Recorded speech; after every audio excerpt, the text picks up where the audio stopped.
오늘도 하나님 앞에 아름다운 찬양 감사합니다. 성도 여러분, 한 주일 동안도 평안하셨습니까? 아멘. 우리 교회는 여러 곳에서 우리 교회를 섬기러 오시기 때문에 한 분 한 분이 모두가 귀합니다. 우리 심순정 권사님 반주자부터 먼 곳에서 오시고 또 다른 분들도 먼 곳에서 오셔서 주일날 이렇게 한 분 한 분 얼굴 볼 때마다 얼마나 귀하고 반가운지 모릅니다. 그런데요, 오늘 저 또 반가운 얼굴이 있어서요. 우리 박민우 집사님이 지난주부터 화성으로 이렇게 직장 문제 때문에 그쪽으로 가셨다고 들었는데 가셨나요, 집사님? 갔습니다. 근데 이번 주 주일을 맞이해서 예배에 이렇게 참석하려고 또 성가대에 서 있는 저 모습을 보니까 하나님이 참 기뻐하시겠다. 하나님 저 마음을 복 있게 하옵소서. 할렐루야. 박민우 집사님만 귀한 거 아니에요. 모두가 귀한 거예요. 덕소에서 오신 우리 권사님도 귀해요. 우리 전우자에 계신 분들 한 번 더 보세요. 한 번 더 바라보시고 당신 귀합니다 하고 인사 한번 하세요. 귀하십니다. 귀하십니다. 사람은요, 몸에 담았던 것들이 많아요. 어떤 사회라든가 또 문화라든가 관습들을 사람은 몸에 담아서 사는 거예요. 그러니까 몸이 알고 있는 거예요. 그런데 그런 모든 것들이 순간에 나도 모르게 내 몸에 담았던 것들이 말이나 행동으로 자연스럽게 툭 튀어져 나올 때가 있어요. 그런가 하면 나도 모르게 자신도 모르게 그냥 쏟아져 나올 때가 있어요. 그러므로 여러분, 사람은 그런 것들을 조심하지 않으면 가끔 곤란스럽고요, 당황스러울 때가 있다는 거예요. 요즘은 시대가 변해가지만 아직도 서울 시내에 나가면 대학로 거리라든지 종로거리에 가면 점집이 참 많습니다. 요즘은 특별히 타로점이다 해갖고 간단하게 천막 하나 딱 쳐놓고요, 그 타로로 점을 치는 거, 점을 보는 곳이 굉장히 많아졌어요. 그런데요, 이제 또 새해를 맞이했지 않습니까? 새해를 맞이하다 보니까 사람들이 그 바쁜 일 가운데 하나 빼먹지 않는 일이 점 보러 간다라는 거예요.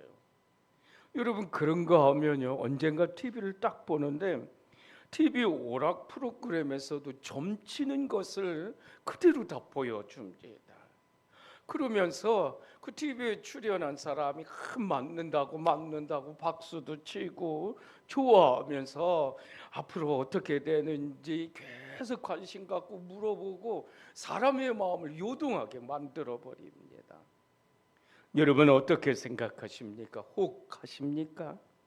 누가 대통령이 되느냐? 내가 언제 돈을 벌 수 있느냐? 어디 가면 내가 귀인 만날 수 있느냐? 이런 것들이 오늘 우리 신앙생활에 어떤 도움이 될까요?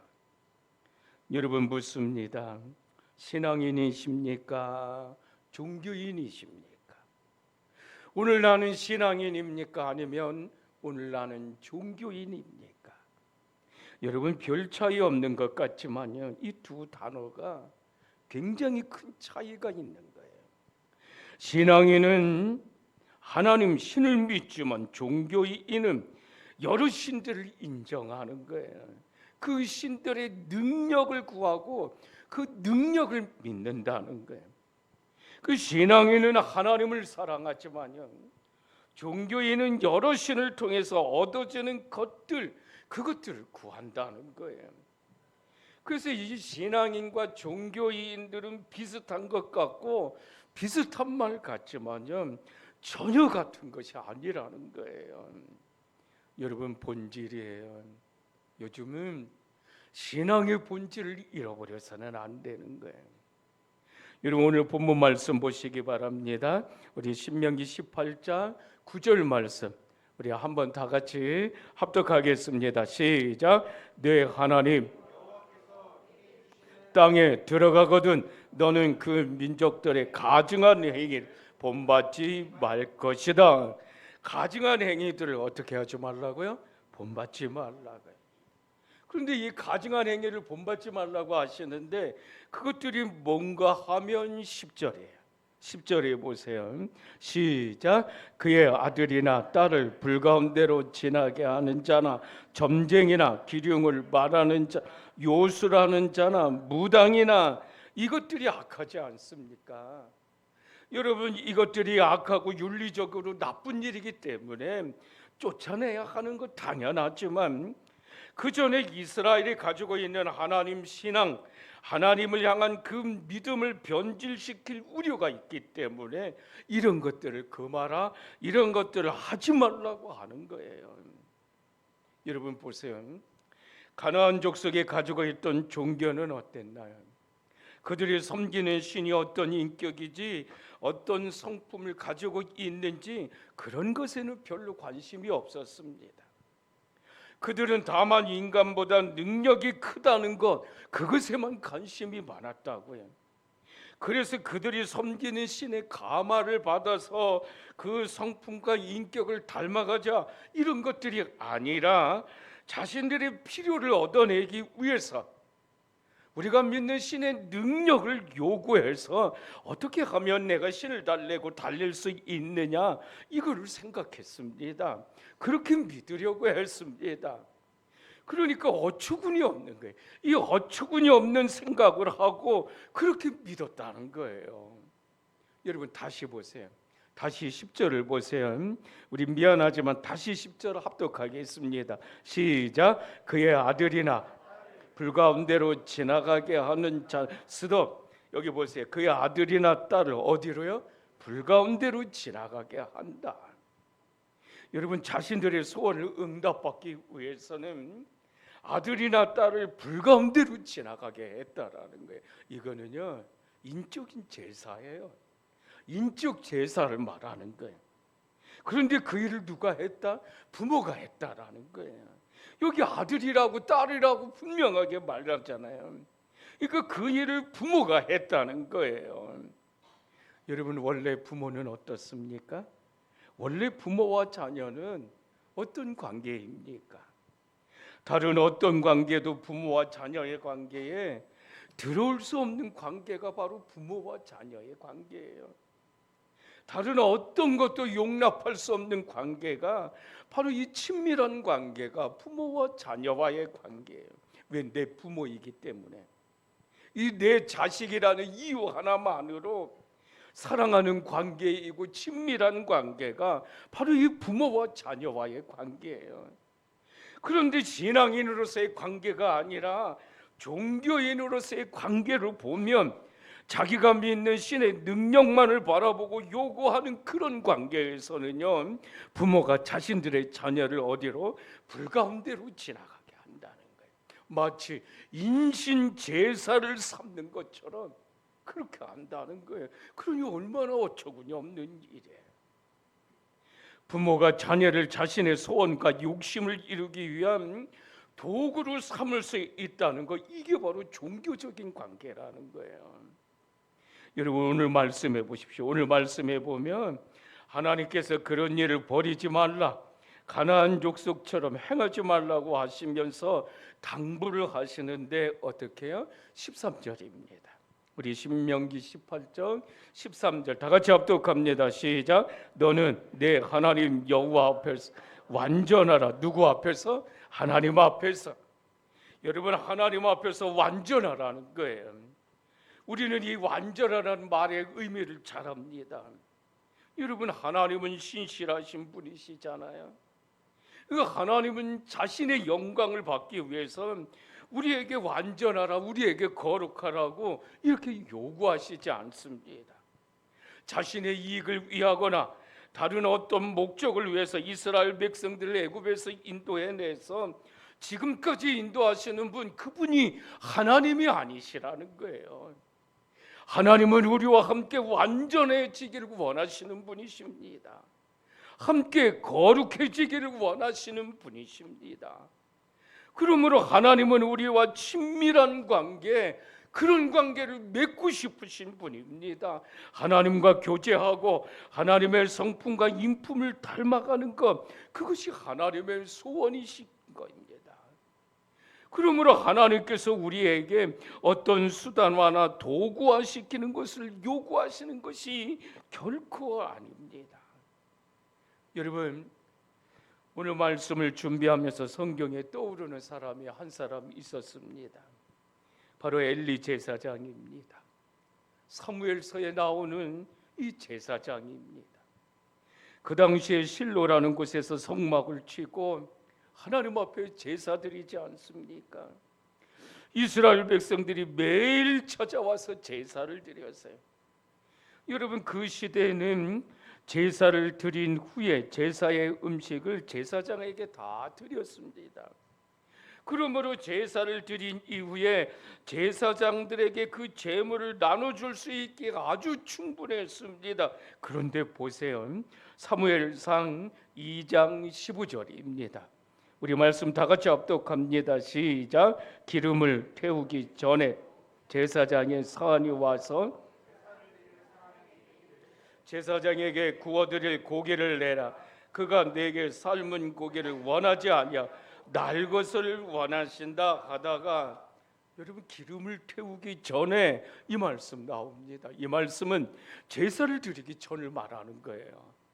그러므로 제사를 드리기도 전에 사환이 와서, 종들이 와서 먼저 제사장들 걸 내놔라. 우리 제사장들은 날 것을 원한다. 그러니 제사장들이 먹을 것 제사도 드리기 전에 그거 내놓으라는 거예요. 여러분, 제사 드리는 목적이 뭡니까? 그건 죄 씻음 받는 거고 하나님과 친밀한 관계를 나누는 것이 그 목적이지 않습니까?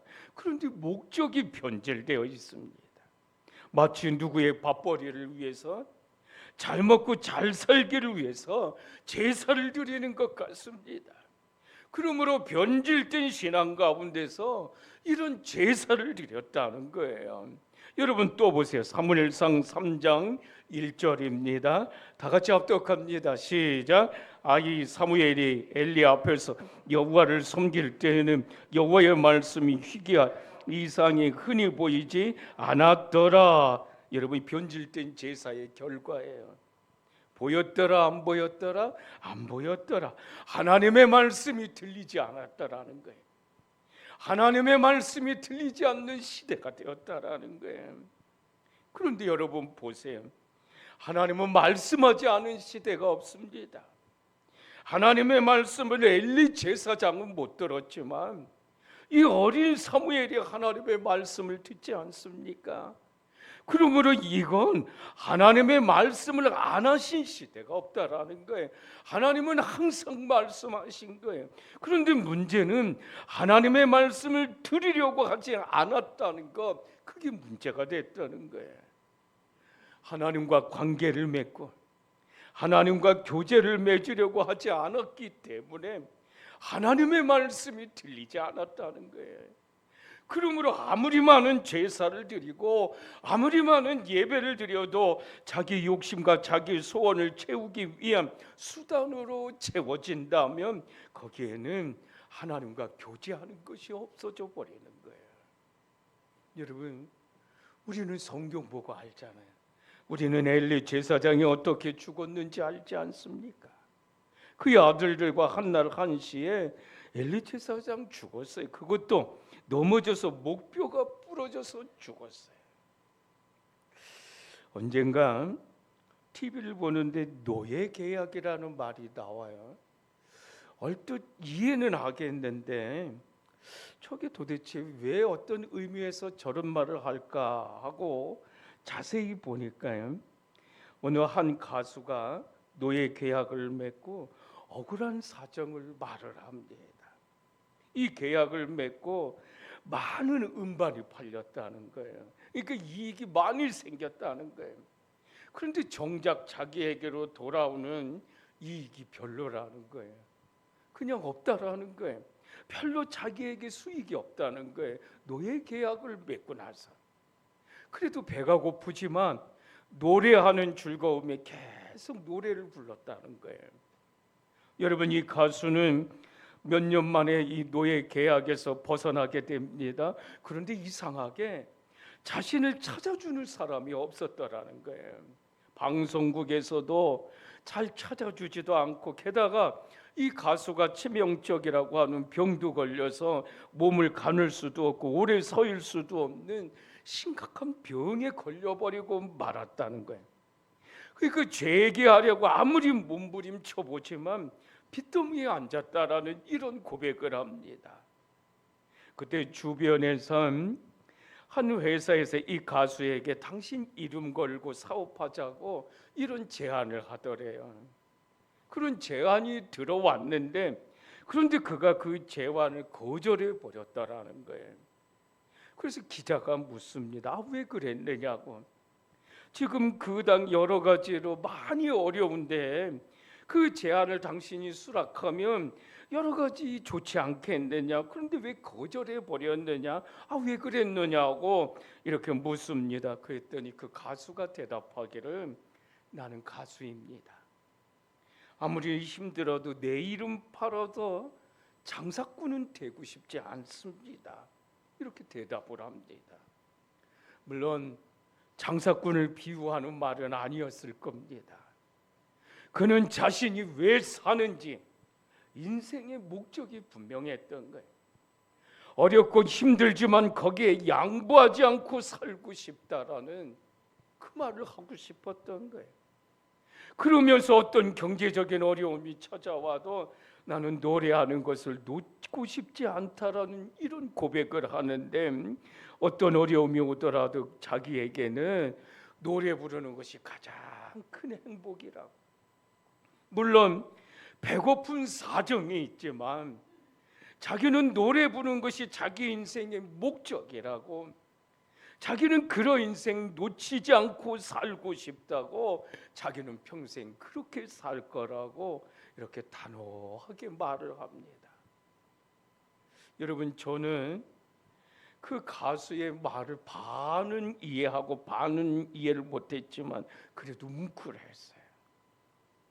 그 말을 들으면서 자기는 어떤 어려움이 오더라도 자기는 노래 부르는 것을 놓치고 싶지 않다고. 자기는 평생 노래하면서 살고 싶다고. 여러분, 나는 신앙인입니다. 우리는 신앙인입니다. 할렐루야. 여러분, 우리가 가지고 싶은 것이 많고 이루고 싶은 것이 많아도 나는 종교인이 안 될 것이다 하는 이런 고백을 우리가 해야 하지 않을까요? 여러분, 신앙인이십니까? 종교인이십니까? 이것에 대해서 오늘 우리가 분명한 대답을 해야 하지 않을까요? 분명한 고백이 저와 여러분에게 있어야 하지 않을까요? 여러분, 기억하시기 바랍니다. 신앙인은 하나님을 사랑하고 그분과 친밀해지는 것, 그것이 신앙인입니다. 내 소원과 욕심을 이루기 위한 것만이 결코 신앙인이라고 할 수가 없습니다. 오늘 본문에 보십시오. 하나님께서 너희가 그 약속의 땅에 들어가거든, 젖과 꿀이 흐르는 그 땅에 들어가거든 점쟁이를 쫓아내라, 무당을 쫓아내라 하는 이유가 바로 여기에 있는 거예요. 신앙이 변질되어서 하나님과 교제하는 것, 그것이 목적이 아니다. 욕심을 채우기 위한 신앙으로 살지 않기 위해서 너희 가운데 점쟁이를 쫓아내야 된다. 너희 가운데 무당을 쫓아내야 된다. 이거 말씀하시는 거예요. 여러분, 두 번째는요, 가나안 땅에 들어가서 점쟁이나 무당을 쫓아내려고 하는 두 번째 이유는 우리 신앙은 미래를 점치는 것이 아니기 때문입니다. 성경은요, 미래를 점치는 책이 아닙니다. 성경은 하나님이 우리를 얼마나 사랑하는지 그걸 알려주는 책이 성경입니다. 언제 세계 3차 대전이 일어날 거냐, 언제 북한이 망할 거냐, 언제 어느 날 기근이 일어날 거냐, 이걸 말씀하지 않습니다. 여러분 보세요. 제가 성경 찾았습니다. 마태복음 24장 36절입니다. 우리 다 같이 합독하겠습니다. 시작. 그러나 그 날과 그 때는 하늘의 천사들도 아들도 모르고 오직 아버지만 아시느니라. 그날과 그때는 아들도 모른다, 예수님도 모른다는 거예요. 여러분, 우리 생각에는 아니 예수님이 왜 모르시느냐고 생각할 수 있습니다. 그럼에도 아들도 모른다라는 이 표현으로 말씀하시는 건 성경이 우리에게 말씀하고 싶지 않은 거예요. 그날과 그 시간을 성경이 우리에게 말하고 싶지 않은 거예요. 그러므로 성경이 말하고 싶지 않고 성경이 알려주고 싶지 않는데 왜 우리가 유독 그날과 그 시를 알려고 하느냐? 여러분, 역사적으로 보면 종말의 때를 계시받았다라고 말하는 사람들이 참 많습니다. 우리나라도 그런 날이 있었어요. 여러분 잘 알잖아요. 지난날 10월 28일 날 그날에 예수님 온다, 그날에 휴거된다, 그날에 종말이 올 거다 해서 뒤집혔던 사건이 우리나라 역사에도 있었다고요. 이거 종말을 말하는 사람들이 많습니다. 그런데 어떻게 됐습니까? 그들의 예언은 맞지 않았습니다. 다 틀렸습니다. 그러므로 성경은요, 언제 어느 날 종말이 온다 이렇게 말씀하지 않습니다. 성경은 미래를 점치듯이 그런 식으로 예언하지 않는다는 거예요. 여러분, 전도서 11장에 보면 너는 내 떡을 물 위에 던지라 라는 이런 말씀이 있습니다. 내 떡을 물 위에 던지라는 거예요. 이 말씀을 볼 때는 이 말씀만 보면 쉽게 이해가 안 돼요. 어려운 말씀이에요. 이 말씀이 뭘까? 내 떡을 물 위에 던지라? 혹시 투자하라는 말씀일까? 그러면 이익을 얻을 것이다, 이런 말씀일까? 그래서 떡을 돈으로 생각해서 이익을 남기듯이 그렇게 하라는 것, 물 위에, 그 찬이란 물 위에 던지라는 이런 말씀입니까? 여러분, 이런 말씀일까요? 전도서는 우리가 잘 아는 것처럼 솔로몬이 기록한 책입니다. 솔로몬은 누구입니까? 우리가 잘 알잖아요. 그는 부귀영화를 다 누려본 사람이 솔로몬이. 그러고 나서 노년기에 기록한 책이 바로 이 전도서예요. 그래서 전도서에 보면 솔로몬이 고백 가운데 하나가 헛되고 헛되니 헛되도다라는 말이 많이 있습니다. 그런 솔로몬이 떡을 돌 물 위에 던지라고 하면서 너 투자하라, 그러면 너에게 이익이 많을 것이다, 이런 말이겠느냐는 거예요. 이 떡을 물 위에 던지라, 이 말을 그런 식으로 했느냐는 거예요. 여러분, 이 말씀은요, 하나님의 살아계심을 경험하라는 거예요. 예측 불허한 상황일지라도 하나님의 살아계심을 경험해 보라는 거예요. 그래서 떡을 물 위에 던지라는 이 말씀은 아무것도 얻을 구할 거 없는 것 같을지라도, 아무것도 되찾을 수 없는 일 같을지라도 도전해봐라, 시도해봐라. 하나님이 살아계시다, 하나님이 살아계심을 경험해보라는 거예요. 여러분, 이 말씀을 볼 때는요, 두 종류의 사람일 거예요. 하나는 생각이 없는 사람이거나, 둘째는 하나님과 함께 걷고 있는 사람이거나. 하나님이 함께 있다고 믿는 사람, 마치 지금 이 말씀이 답이 없는 것처럼 보일 수도 있지만 이 사람은 믿음으로 도전하는 사람일 거예요. 여러분, 저는 우리 교회에서 1월 25일 주일날 박정우 장로님 복음성가 가수를 초청해서 특별 찬양 간증 집회를 계획합니다. 요즘은 교회마다 어렵잖아요. 전도가 쉽지가 않아요.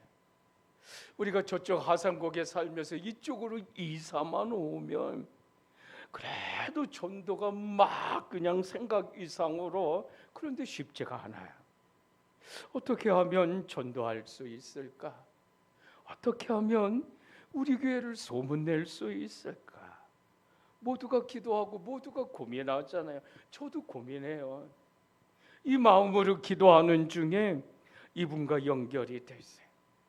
이분이 많은 스케줄이 있지만 우리 교회에 와서 1시간 간증과 찬양으로 콘서트 집회를 약속해 주었어요.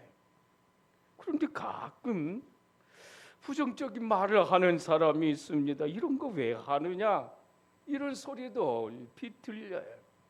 그리고 마치 구경하는 것처럼. 여러분은 어떻게 생각하십니까? 우리 교회를 사랑하기 때문에 교회를 위해서 하는 일이지 않습니까? 우리 교회를 조금이라도 더 알리고 싶어서 어떻게 하면 우리 교회를 알릴까? 어떻게 하면 이 자리에 가나안 교회가 있다는 것, 어떻게 하면 한 사람이라도, 아니 어떻게 하면 우리 교회 전체 교인들부터 먼저 은혜를 받는 이런 시간이 될까? 한 사람이라도 전도하고 싶은 마음, 한 사람이라도 은혜 받고 싶은 마음. 여러분, 이번 간증 집회를 통해서 전도를 위한 일이기도 하고요. 그러기 전에 우리 신앙이 먼저 넓어지고 깊어지는 이런 신앙의 은혜가 있으시기를 바랍니다. 하나님의 섭리를 깨달아가는 이런 은혜가 있어야 돼요. 여러분, 그냥 구경만 하시겠습니까? 그냥 우리 교회의 구경꾼, 그냥 우리 교회의 손님으로만 내가 교회 다니시겠습니까?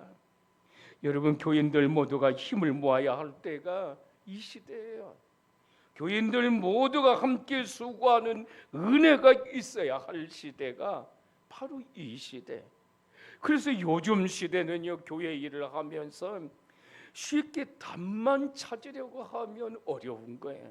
교회 일은 과정 속에서 하나하나 해나가는 그 과정 속에서, 하나님의 일을 함께하는 과정 속에서 우리의 마음이 넓어지고 우리의 신앙이 깊어지는 이런 은혜가 있는 거예요. 마냥 어린아이 신앙으로만 이렇게 있을 수 없잖아요.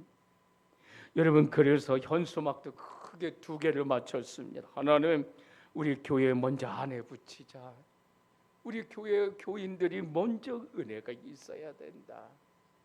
그리고 하나는 노장로님이 그 창문 뒤에다가 다 붙였어요. 크게 해서 붙였는데도 우리 교회 위치가 위치인 만큼 저쪽에서 보면 글씨가 안 보여요. 아무리 큰 글씨라도 안 보여요. 또 우리 교회 위치가 이쪽에서 지나가는 위치라서 안 돼요. 그래도 현수막이 펄럭거린다는 건 저 교회가 살아있다는 거예요. 저 교회가 뭔가 하려고 움직인다는 거예요. 그 붙여놨다고요. 그러니까 함께 참여하는 이런 은혜인 거예요.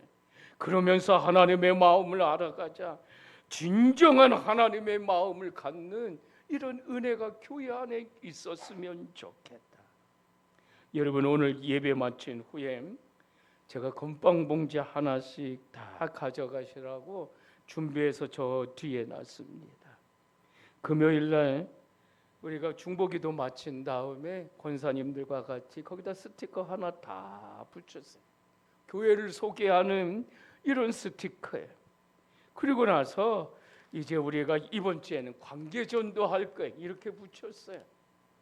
여러분, 얼마나 좋은지 모릅니다. 이거 하나씩 다 가져가셔서 어떤 곳에서든지 나눠주시기 바랍니다. 식구들에게도 주어도 괜찮고요, 이웃집도 괜찮고요, 아파트 사람들도 괜찮습니다. 주고 싶은 사람들 찾아가서 주세요. 우리 교회 한번 와보세요. 이번 주에 우리가 1월 25일 날 이런 행사가 있으니까 건빵도 맛있게 드시고 한번 와보세요. 여러분, 빌립이 그렇게 전도하잖아요. 와보라. 다른 말 안 해요. 그냥 와보라. 이렇게만 전도하잖아요. 이거 나눠주시면서 한번 와보시라고 전도하고, 다음 주에는 우리가 한 번 더 전도할 텐데 주일 예배 맞추고 다음 주에는 오후 예배 없어요. 공동회하고 식사하고 그리고 모두 다 같이 나가서 구역을 나눠서 전도할 거예요. 거리 전도도 한번 할 거예요. 아파트도 나누어서 전도하고 지역도 나누어서 전도하고. 여러분, 왜요? 교회를 사랑하기 때문에, 오늘 내가 우리 교회를 사랑하기 때문에, 오늘 내가 가나안 교회를 사랑하기 때문에, 오늘 내가 하나님 나라를 사랑하기 때문에, 여러분 이 다음에 하나님 나라에 가서 너 교회를 위해서 뭐 하다 왔냐 이렇게 물으신다면, 여러분 우리가 전도하다 왔습니다 분명하게 대답해야 되잖아요. 성도 여러분 꼭 전도하시기 바랍니다. 여러분 다 같이 전도에 힘쓰시기 바랍니다. 오늘 말씀해 보세요. 여호와와 함께 완전하라. 어디서? 하나님 앞에서. 이 하나님 앞에서라는 말은 우리가 깊이 들여다보면 하나님과 함께라는 이런 뜻이 있는 말인 거예요. 그러니까 하나님과 함께 완전하라는 말씀. 나처럼 너희가 거룩해지기를 원한다. 나의 마음을 너희가 갖기를 원한다. 그러니 우리 하나님 앞에서 함께 하자. 사랑하는 성도 여러분, 우리가 새해를 맞이했다고 점쟁이 찾아가지 마십시오. 하나님과 동행하는 게 신앙인입니다. 여러분 새해를 맞이했다고 무당 찾아가려고 하지 마십시오. 하나님과 동행하십시오. 우리가 주의 일하는 그 과정 속에서 하나님의 마음을 찾는 것, 그것이 신앙인입니다. 여러분 나는 신앙인입니까? 나는 종교인입니까? 여러분 오늘 우리 모두에게 신앙인으로서의 고백이 있으시기를, 저부터 우리 여러분 모두에게 이런 고백이 있으시기를 주님의 이름으로 축원합니다. 주님의 이름으로 축원합니다. 아멘. 저 한번 따라서 해보세요. 나는 신앙인입니다.